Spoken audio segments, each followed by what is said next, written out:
A truck smashes into a convenience store in Polk County over the weekend. Coming up, how things got even crazier after that crash and why police are investigating this as a possible bias crime.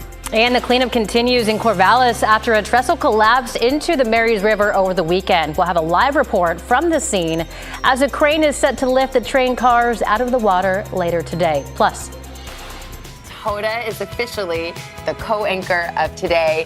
Let's give her a round of applause. So that was 7 years ago when Hoda Kotb became co-host on the Today Show. This week, she's leaving the anchor desk.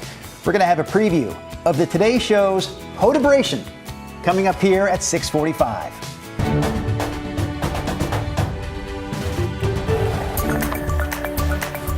good morning and thank you for joining us. It is Monday and I am China Green.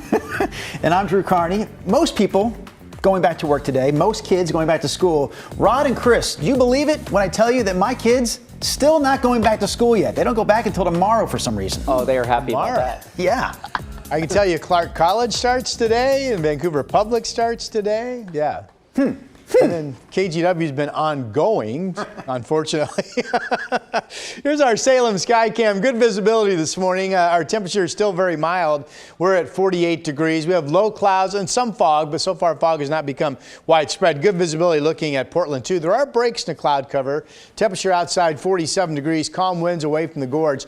Troutdale, you folks watching us, good morning. Your winds are now gusting back to 26, by the way, at the airport from the east. But away from that, we'll have light winds, developing sunshine, 52 degrees at noon, making for a very mild, dry, pleasant Monday. Here's Chris. That sounds great. All right, let's get you out the door. I-5 near the Interstate Bridge. Starting to get a little busier out of Clark County. We're starting to tap the brakes just a little bit. We'll switch gears real quick. Take care of I-205 near Airport Way. Traffic rolling along just fine there. Speaking of the airport, by the way, you may have heard that snowstorm back east that is causing some flight delays in Chicago and Newark. So anyone headed to the airport may be impacted by that. For those mid-morning flights, we'll keep you posted. So far, no crashes, no unexpected delays, guys. All right, thank you, Chris. Top story here at 6. Crews in Corvallis will continue cleanup efforts today after a train trestle collapsed there over the weekend. This happened Saturday afternoon and our Ashley Grams is live from the scene. Ashley, what's next here? Drew, China, good morning. Still very dark out here, but what we can see are a handful of workers and some road closures as crews prepare to pull this train car out of the Marys River. Now, those cars behind me have been stuck on these tracks since Saturday afternoon. And yesterday, crews began laying rock and gravel along the bank of the river in preparation for this cleanup. The railroad says they plan to bring in a crane later today to lift these train cars out of the water. Now, I do want to show you some video we got over the weekend in the daylight to give you a better perspective of the damage. The train belongs to Portland and Western Railroad, and a spokesperson says 19 freight cars were crossing the river when it fell. The Corvallis Police Department says there was a structural failure. I was just sitting on my couch and it sounded like it was right outside my window. I quickly looked through my window. I came over here and there was people standing around. The sheriff came by to look at it, take videos. And it's just a huge mess. Now, you might notice in that video we just showed you that some of the pieces of the trestle that are in the water look burnt, and that's because the trestle caught on fire back in 2022. Of course, the investigation here is still ongoing. A spokesperson for the railroad says that the train cars were carrying fertilizer. Police say they brought in an ecological recovery company to put in containment booms to try and filter any leaks from the train, and they're committed to minimizing environmental impacts. But at this point, we're still waiting to find out what kind of harm, if any, this fertilizer could have on the river. Now, as for getting this all cleaned up, the railroad company says they don't have an exact timeline at this point. They're still working to get cargo out of these train cars. Once they do that, then they can remove these cars from that collapsed trestle and from the Marys River. Of course, we'll keep you updated on their progress. Back to you. All right, Ashley Grams reporting live for us this morning there in Corvallis. Meanwhile, in Beaverton, a car crash last night killed one person. Tualatin Valley Fire and Rescue says the car ran into a telephone pole at around 6:30 at Southwest Erickson and Berthold Street.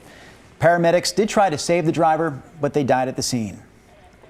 This next video shows the moment a truck crashed into a convenience store in Polk County over the weekend. So this happened Saturday night, causing hundreds of thousands of dollars in damage. The operations manager of the store says the man got out of the truck and yelled racial slurs before he attempted to get away. KGW's John Adams shows us what happened next.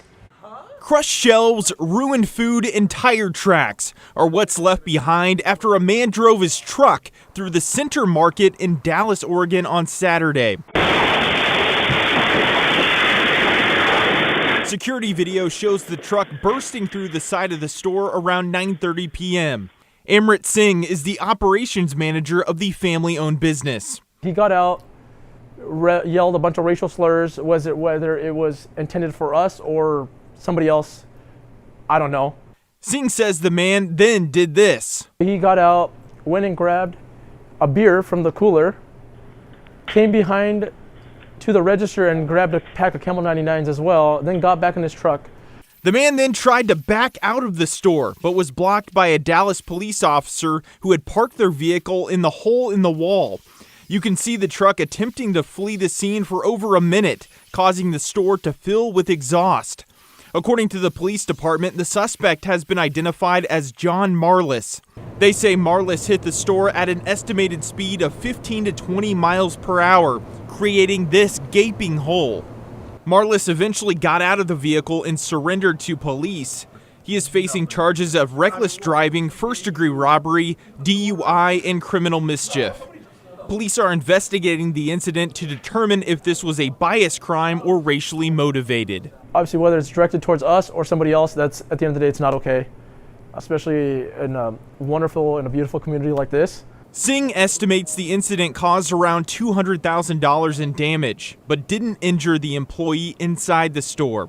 Singh says watching the surveillance video is traumatizing. Seeing somebody forcefully driving their vehicle through a store and, terrorizing the store and destroying it, it definitely was a feeling that I don't think I've ever experienced before.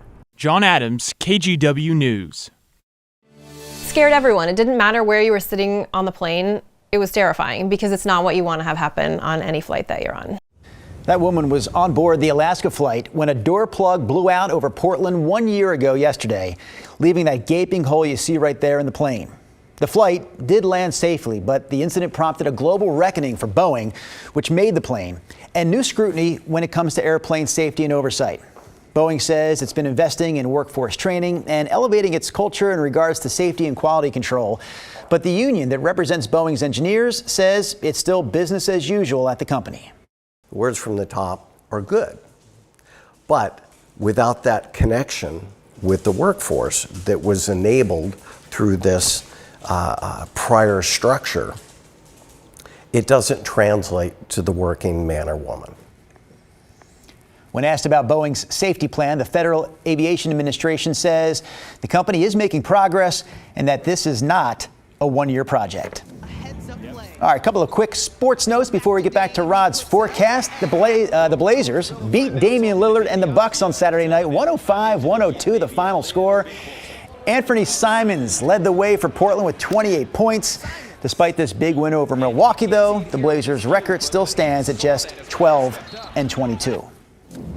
Also over the weekend, the Timbers held part one of the team's popular Axe portrait photo shoot. So these free sessions all started back in 2011, and they've been repeated every 5 years. We spoke to one family who says they've gone every single time. Our first date was a Cinco de Mayo Timbers match way back in '06, yeah. We've been season ticket holders for a while, so yeah, just coming out, showing support for the team and getting some fun out of it too. So this weekend's shoot was for season ticket holders. The next shoot set for this coming weekend is for the general public. That means, Rod Hill, you could wield an axe. Wow. And be a part of that promotion. Right. What? I think that's pretty cool though, Drew, right? I like this little family axe photos. What's going on? China was making her way back to her spot in the studio. And there she is. Yep, there she goes. Yes. What does she do in between news stories? Do we know? Studies. Yes. Here's our Timberline camera. Good morning to you. Big story today is DRY, all dry.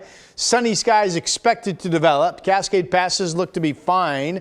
Didn't really pick up anything yesterday. Snow level this morning is 5,000 feet, but it's going to become mostly sunny up there. Still a ton of snow, just shy of 100 inches.